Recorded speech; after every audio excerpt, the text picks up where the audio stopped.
Welcome to The Complete Teacher, 101 meaningful, bite-sized professional development lessons, each coming with thought-provoking titles, relevant, inspiring quotes, helpful text with anecdotes, data, and wisdom, and action steps. Lesson 2, First Impressions. Focus on yours, forgive with theirs. You never get a second chance to make a first impression, says Will Rogers.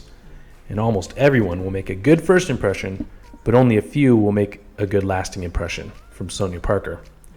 Dr. Albert Mehrabian's groundbreaking 1967 communication study found that when a single word is spoken, judgment by the listener is 7% based on what is said, 38% based on how it was said, and 55% based on nonverbal communication from the speaker. A more recent Princeton study suggests that first impressions are solidified in 1/10 of a second. It's not impossible to overcome a poor first impression, but it can take time and effort. There's a great deal at stake in making first impressions.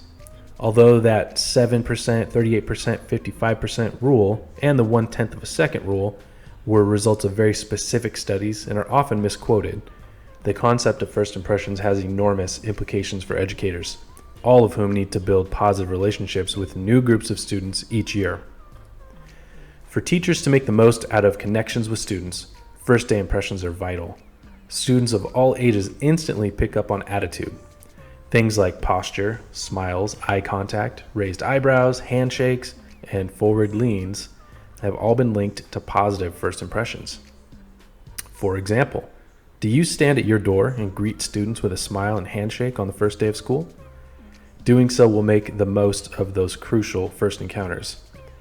What about your syllabus or parent letter? Is it overwhelming, hyper-focused on rules and consequences, or does it front-load and build excitement for learning?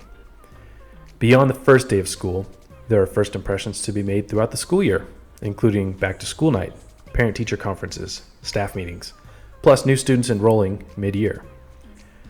Reciprocally, this insight on first impressions and the power of nonverbal communication should remind us to have grace and patience with students or with others who might not make the best first impressions. This applies to all students, whether you teach kindergartners, high school freshmen, 7th graders that act like toddlers, honors, or intervention classes. As a junior in high school, I made a horrible first impression on my English teacher and spent the rest of the year trying to convince him that I wasn't a complete clown. For weeks, I focused in class and contributed to discussions in order to get back in his good graces.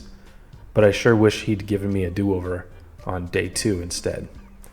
Be purposeful with your first impressions and be forgiving with theirs. Action steps. Stop to think about what you do and what you say on the first day of school. Based on this, what are the first impressions your students likely have of you? Are you forgiving when students make a poor first impression? Be prepared to give them fresh opportunities to make a good impression on you. Need a copy of all the Complete Teacher lessons on slides? Looking for an e-reader or physical copy of the Complete Teacher? Want to browse thousands of other top-rated engaging resources? Check out the links below.